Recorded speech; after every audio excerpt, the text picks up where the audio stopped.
ಬಾಯ್ ಮಾತ್ರವಲ್ಲ, ಮನ್ಮಥ, ಮಾಡರ್ನ್ ಯುಗದ most wanted Manmatha.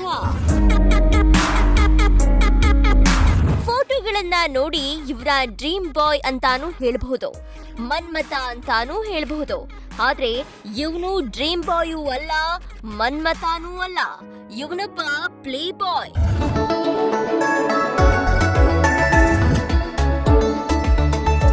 ಯುವತಿಯರನ್ನ target ಮಾಡಿ ಮೋಸ ಮಾಡು ಪ್ಲೇ ಬಾಯ್. ಹೌದು, ಇವನು ಪಕ್ಕಾ ಪ್ಲೇ ಬಾಯ್.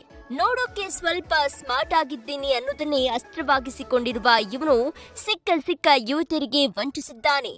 ಲವ್, ಮದುವೆ ಅಂತ ನಂಬಿಸಿ ಮೋಸ ಮಾಡಿದ್ದಾನೆ. ಅಷ್ಟೇ ಅಲ್ಲ, ಪ್ರೀತಿ, ಮದುವೆ ಅನ್ನೋ ಹೆಸರಿನಲ್ಲಿ ಅವರಿಂದ ಹಣ ಪಡೆದು ಯಾಮಾರಿಸಿದ್ದಾನೆ. ಇವನ ಹೆಸರು ದೀಪಕ್. ತಾನೊಬ್ಬ ಬ್ಯಾಂಕ್ ಮ್ಯಾನೇಜರ್, ಆಫೀಸರ್, ಪ್ರೈವೇಟ್ ಕಂಪನಿಯಲ್ಲಿ ಕೆಲಸ ಮಾಡ್ತಿದ್ದೀನಿ ಅಂತೆಲ್ಲ ಬುರುಡೆ ಬಿಟ್ಕೊಂಡು ಯುವತಿಯರನ್ನ ಟ್ರ್ಯಾಪ್ ಮಾಡ್ತಾ ಇದ್ದ. ಟ್ರ್ಯಾಪ್ ಆದ ಯುವತಿಯರ ಬಳಿ ಕಟ್ಟು ಕತೆಗಳನ್ನ ಹೇಳಿ ಹಣ ತಗೊಳ್ತಾ ಇದ್ದ. ಹಣ ತಗೊಂಡ್ಮೇಲೆ ಫೋನ್ ನಂಬರ್ ಬದಲಿಸಿ ಎಸ್ಕೇಪ್ ಆಗ್ತಾ ಇದ್ದ. ಹೀಗೆ ದೀಪಕ್ ಸಾಕಷ್ಟು ಯುವತಿಯರಿಗೆ ಮೋಸ ಮಾಡಿದ್ದಾನೆ ಎಂಬ ಆರೋಪ ಕೇಳಿ ಬಂದಿದ್ದು, ಜೆಪಿ ನಗರದಲ್ಲಿ ಓರ್ವ ಯುವತಿ ದೂರು ಸಹ ದಾಖಲಿಸಿದ್ದಾಳಂತೆ. ಜೆಪಿ ನಗರ ಪೊಲೀಸ್ ಠಾಣೆಯ ವ್ಯಾಪ್ತಿಗೆ ಬರುವ ಒಬ್ಬ ಮಹಿಳೆಯು ಠಾಣೆಗೆ ಬಂದು ನಮಗೆ shaadi.com ಮತ್ತು ಇತರೆ ಮ್ಯಾಟ್ರಿಮೋನಿಯಲ್ ಸೈಟ್ಸ್ನಲ್ಲಿ ಒಬ್ಬ ವ್ಯಕ್ತಿಯು ನನಗೆ ಸಂಪರ್ಕಕ್ಕೆ ಬಂದಿರ್ತಾರೆ, ಮದುವೆ ಆಗ್ತೀವಿ ಅಂತ. ವ್ಯಕ್ತಿ ಒಂದು ಸುಳ್ಳು ಐಡೆಂಟಿಟಿ ತೋರಿಸಿ, ನಾನು bank assistant manager, bank manager ಅಂತ ತೋರಿಸ್ಕೊಂಡು ಚೆನ್ನೈನಲ್ಲಿ ಕೆಲಸ ಮಾಡ್ತೀನಿ ಅಂತ ಮೋಸ ಮಾಡಿ ಸುಮಾರು ಮದುವೆ ಆಗ್ತೀನಿ ಅಂತ ಹೇಳಿ ಆಶ್ವಾಸನೆ ಕೊಟ್ಟು ಸುಮಾರು ದುಡ್ಡು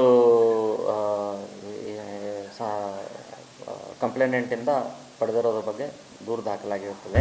ಮ್ಯಾಟ್ರಿಮೋನಿ ಪ್ಲಾಟ್ಫಾರ್ಮ್ಗಳ ಮೂಲಕ ಯುವತಿಯರಿಗೆ ಗಾಳ ಹಾಕುವ ದೀಪಕ್ ತಾನು ಬ್ಯಾಂಕ್ ಮ್ಯಾನೇಜರ್, ಚೆನ್ನೈನಲ್ಲಿ ಕೆಲಸ ಮಾಡ್ತೀನಿ, ಒಳ್ಳೆ ಸಂಬಳ ಇದೆ ಅಂತೆಲ್ಲ ಹೇಳಿಕೊಳ್ತಾನಂತೆ.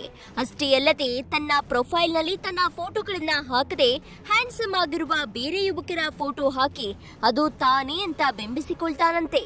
ಫೋನ್ ನಂಬರ್ ಕೊಟ್ಟು ಕಾಂಟ್ಯಾಕ್ಟ್ ಮಾಡುವ ಆರೋಪಿ ಬಳಿಕ ಅವರಿಂದ ಹಂತ ಹಂತವಾಗಿ ಹಣ ವಸೂಲಿ ಮಾಡ್ತಾನಂತೆ. ಆ ಕಡೆ ಯುವತಿಯರು ಸಹ ಇವನ ಬಣ್ಣದ ಮಾತಿಗೆ ಮರುಳಾಗಿ ಕೇಳ್ದಾಗ್ಲೆಲ್ಲ ಹಣ ಕೊಟ್ಟಿದ್ದಾರಂತೆ. ಹಣ ತಗೊಂಡು ಸ್ವಲ್ಪ ದಿನ ಆದ್ಮೇಲೆ ಫೋನ್ ನಂಬರ್ ಚೇಂಜ್ ಮಾಡಿ ಯಾಮಾರಿಸ್ತಿದ್ದನಂತೆ.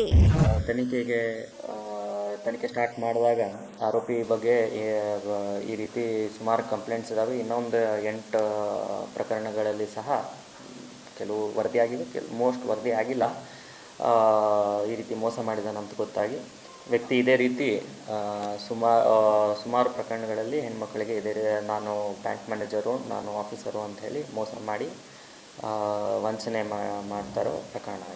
ನಕಲಿ ಪ್ರೊಫೈಲ್ ಹಾಕಿ ನಕಲಿ ಫೋಟೋಗಳನ್ನ ಅಪ್ಲೋಡ್ ಮಾಡಿ ಯುವತಿಯರ ಜೊತೆ ಸಂಪರ್ಕ ಬೆಳೆಸಿ ಆಮೇಲೆ ಅವರಿಂದ ಹಣ ಪಡೆದು ಕೈ ಕೊಡ್ತಾ ಇದ್ದ ದೀಪಕ್ ಮೇಲೆ ಸದ್ಯ ಜೆಪಿ ನಗರದಲ್ಲಿ ಕಂಪ್ಲೇಂಟ್ ಫೈಲ್ ಆಗಿದೆ. ವಿಚಾರಣೆ ನಡೆಸಿದಾಗ ದೀಪಕ್ ಈ ರೀತಿ ಹಲವು ಯುವತಿಯರಿಗೆ ಮೋಸ ಮಾಡಿರುವುದು ಗೊತ್ತಾಗಿದೆ. ತುಂಬಾ ಜನ ಹುಡುಗಿಯರಿಗೆ ಇದೇ ರೀತಿ ಮೋಸ ಮಾಡಿರುವುದು ಪತ್ತೆಯಾಗಿದೆ. ಒಬ್ಬರ ಜೊತೆ ಸಂಪರ್ಕಕ್ಕೆ ಬಂದು ಅವರಿಂದ ದುಡ್ಡು ಪಡೆದ ಕೂಡಲೇ ಆ ಸಿಮ್ ಬಿಸಾಡಿ ಹೊಸ ಸಿಮ್ ತೆಗೆದುಕೊಳ್ತಾ ಇದ್ದಂತೆ. ಹೀಗೆ ಒಂದು ಸಮಯದಲ್ಲಿ 2 ದಿನದಲ್ಲಿ ಬರೋಬ್ಬರಿ 7 ಸಿಮ್ ತರಿಸಿಕೊಂಡಿದ್ದ ಎಂಬ ಮಾಹಿತಿಯು ಪೊಲೀಸರಿಗೆ ಸಿಕ್ಕಿದೆ.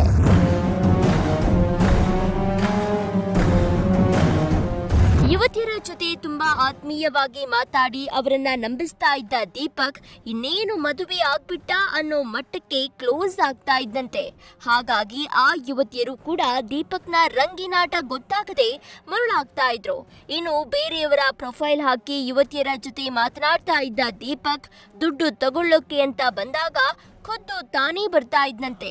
ನಾನು ಅವರ ಫ್ರೆಂಡ್, ಸಹೋದರ ಅಂತ ಹೇಳ್ಕೊಂಡು ಯಾಮಾರಿಸಿ ಹೋಗ್ತಾ ಇದ್ನಂತೆ. ಹೀಗೆ ಜೆಪಿ ನಗರದ ಯುವತಿಯೊಂದಿಗೆ ತುಂಬಾ ಕ್ಲೋಸ್ ಆಗಿ ಅಟ್ಯಾಚ್ ಆಗಿದ್ದ ದೀಪಕ್ ಆ ಯುವತಿಯ ಸಿಮ್ ಬಳಸ್ತಾ ಇದ್ದಂತೆ. ಈಗ ಅದೇ ಆರೋಪಿಯ ಸುಳಿವು ಕೊಟ್ಟಿದ್ದು ದೀಪಕ್ ಸಿಕ್ಕಿ ಬಿದ್ದಿದ್ದಾನೆ. ನಾವು ಚರ್ಚೆ ಮಾಡ್ತಾ ಇರೋದು ಈ ಪ್ರಕರಣದಲ್ಲಿ ಆ ಸಂತ್ರಸ್ತೆಯಿಂದನೇ ಸಿಮ್ ಕಾರ್ಡ್ ತೊಗೊಳ್ಳೋದಾಗಲಿ ದುಡ್ಡು ತೊಗೊಳ್ಳೋದಾಗಲಿ ಮಾಡಿ ಅದನ್ನು ಬಳಸ್ತಾ ಇದ್ದ. ಅವ್ರನ್ನ ಹೋಗಿ ದುಡ್ಡು ಪಡಿಬೇಕಾದ್ರೆ ಆಗಲಿ ಅಥವಾ ಇದು ಪಡಿಬೇಕಾದ್ರೆ ನಾನು ಅವನ ತಮ್ಮ ಅಥವಾ ಅವನ ಫ್ರೆಂಡು ಅಥವಾ ಅವನ ಡ್ರೈವರು ಅಂತ ಹೇಳಿ ಹೋಗಿ ಪಡಿತಾ ಇದ್ದ. ಇದೇ ತಿಂಗಳು ಏಪ್ರಿಲ್ 6ನೇ ತಾರೀಕು ಆರೋಪಿನ ಬಾಗಲಕೋಟೆ ಜಿಲ್ಲೆ ಬಾದಾಮಿಯಿಂದ ದಸ್ತಗಿರಿ ಮಾಡಲಾಗಿದೆ, ನ್ಯಾಯಾಲಯಕ್ಕೆ ಹಾಜರುಪಡಿಸಲಾಗಿದೆ. ಈ ವಂಚನೆ ಪ್ರಕರಣದಲ್ಲಿ ನ್ಯಾಯಾಲಯ ಅವರಿಗೆ ಸದ್ಯಕ್ಕೆ ಜುಡಿಷಿಯಲ್ ಕಸ್ಟಡಿಯಲ್ಲಿ ಇರ್ತಾರೆ. ಇವನಿಂದ ಮೋಸಕ್ಕೆ ಬಲಿಯಾದ ಕೆಲವು ಯುವತಿಯರನ್ನ ಪೊಲೀಸರು ಸಂಪರ್ಕಿಸಿದ್ದು ಮಾಹಿತಿ ಕಲೆ ಹಾಕಿದ್ದಾರಂತೆ.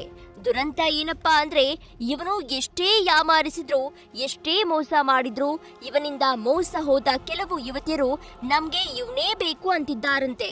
ಇವನ ಮೇಲೆ ಕೇಸ್ ಹಾಕಬೇಡಿ, ನಮ್ಮ ಜೊತೆ ಕಳುಹಿಸಿ ಕೊಡಿ ಅಂತ ರಿಕ್ವೆಸ್ಟ್ ಮಾಡ್ಕೊಂಡಿದ್ದಾರಂತೆ.